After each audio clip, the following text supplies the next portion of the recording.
बेटा हमने पढ़ा था ऑक्सीडेशन और रिडक्शन। ऑक्सीडेशन रिएक्शन क्या होती है, रिडक्शन रिएक्शन क्या होती है, ठीक है। और जब दोनों एक ही समय पर होती है, ऑक्सीडेशन और रिडक्शन, तो उसे क्या कहते हैं, उसे कहते हैं रिडॉक्स रिएक्शन, ठीक है। तो ऑक्सीडेशन और रिडक्शन से रिलेटेड दो इफेक्ट हैं, एक है कोरोजन और एक है रेंसिडिटी, ठीक है। एक है कोरोजन, एक रेंसिडिटी। तो आज हम इसमें देखेंगे बेटा कोरोजन क्या होता है और रेंसिडिटी क्या होती है, ठीक है। तो सबसे पहले हम बात करते हैं रेंसिडिटी के बारे में। किसके बारे में? रेंसिडिटी। सबसे पहले देखते हैं रेंसिडिटी के बारे में। तो रेंसिडिटी क्या होती है?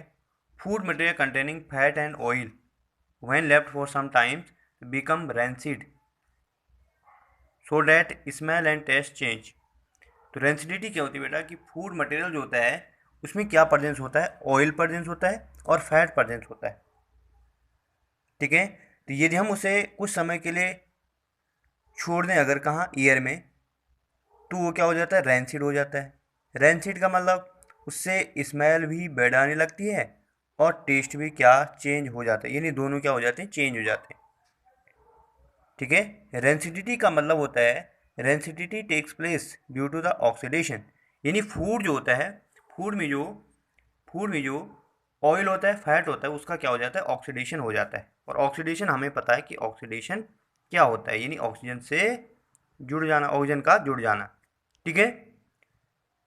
तो ऑक्सीडेशन, फूड का जब ऑक्सीडेशन जो होता है, तो फूड में जो फैट जो होता है, ऑयल जो होता है, उसका जब ऑक्सीडेशन हो जाता है, उसी को क्या कहते हैं, रेंसिडिटी कहते हैं। क्या कहते हैं? रेंसिडिटी कहते हैं। कई बार देखो आप लोगों ने, और ये ज़्यादा कब होता है, जब बारिश का टाइम होता है। तो फूड को अगर बाहर रख दें, ठीक है, जहाँ पर थोड़ा मॉइस्चर हो और एयर हो, तो फूड जो होता है वो क्या हो जाता है, ख़राब हो जाता है। कभी रख करके देखना बारिश के समय पे, ठीक है। तो अब हम ये चाहते हैं कि हमारा जो फूड है वो क्या ना हो, ख़राब ना हो। तो हम उसे क्या करना चाहते हैं, बचाना चाहते हैं कि फूड हमारा ख़राब ना हो, रैंसिड ना हो, ठीक है। तो कैसे प्रिवेंशन कैसे किया जा सकता है, प्रिवेंशन कैसे किया जा सकता है?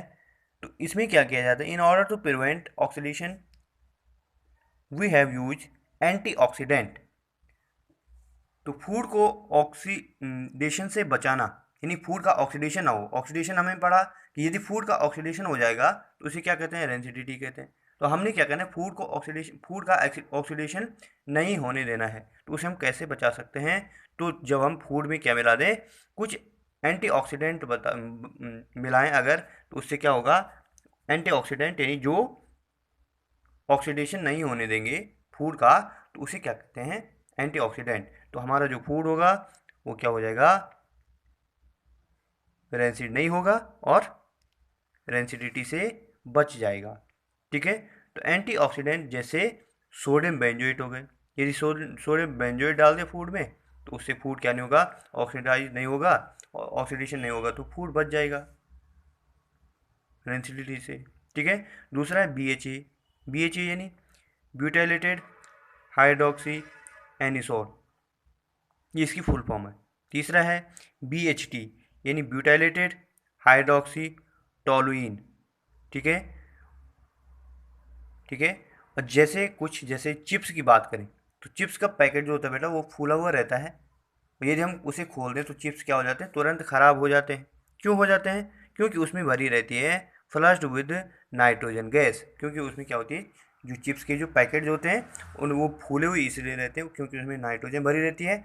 नाइट्रोजन इसलिए भरी जाती है क्योंकि नाइट्रोजन कैसी गैस है, नॉन रिएक्टिव है, वो कम रिएक्ट करती है फूड के साथ, ठीक है, जिससे फूड जो होगा वो रैंसिड नहीं होगा।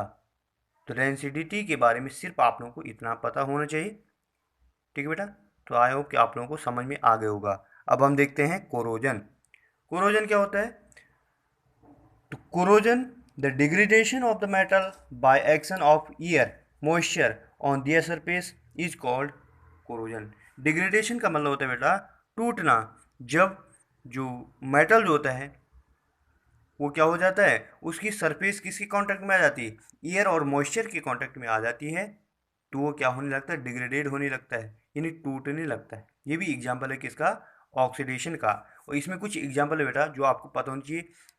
10th में 3 एग्जाम्पल हैं, तीनों आपको पता होनी चाहिए।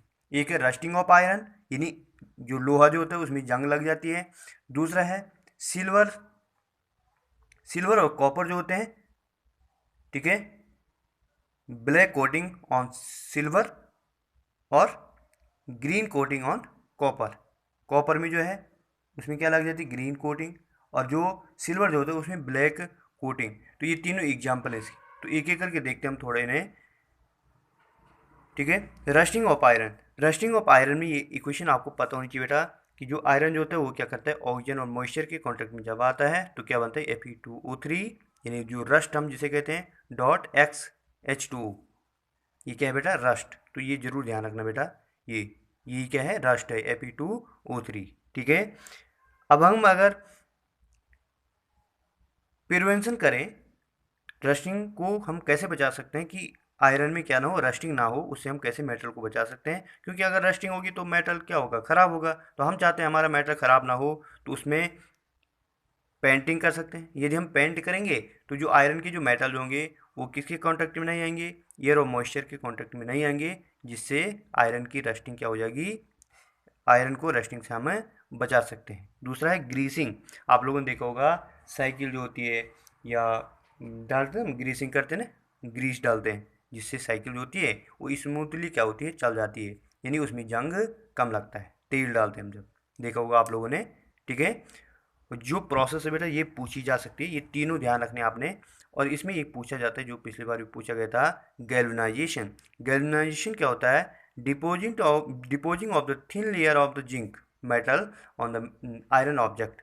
जब हम जिंक की एक पतली सी लेयर को किसके ऊपर, आयरन के ऊपर चढ़ा देते हैं, तो जो जिंक जो होगा वो क्या होता है, हाई रिएक्टिव होता है, और एटमॉस्फेरिक ऑक्सीजन के साथ रिएक्ट करके क्या बना लेता है, जिंक ऑक्साइड बना लेता है, जिससे जो आयरन जो होता है वो किसके कांटेक्ट में नहीं आता है, एयर के कांटेक्ट में नहीं आता है, और अपना ऑक्साइड नहीं बना पाता है, ठीक है। जिससे हम क्या कर सकते हैं, बचा सकते हैं किसको, रस्टिंग ऑफ आयरन, ठीक है।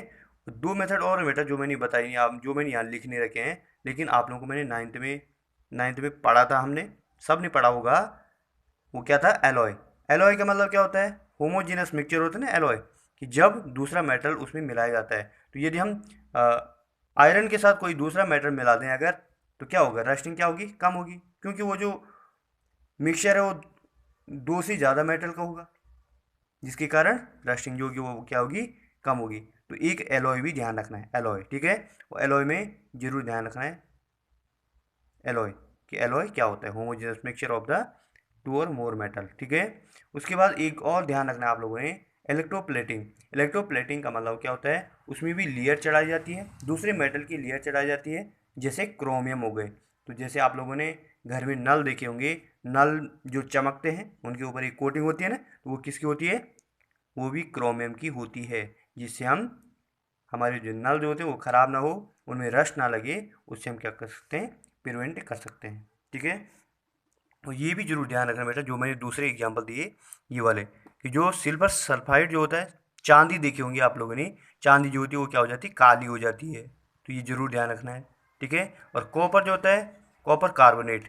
सिल्वर जो होता है वो सल्फाइड बनाता है, सल्फाइड, सिल्वर सल्फाइड ब्लैक।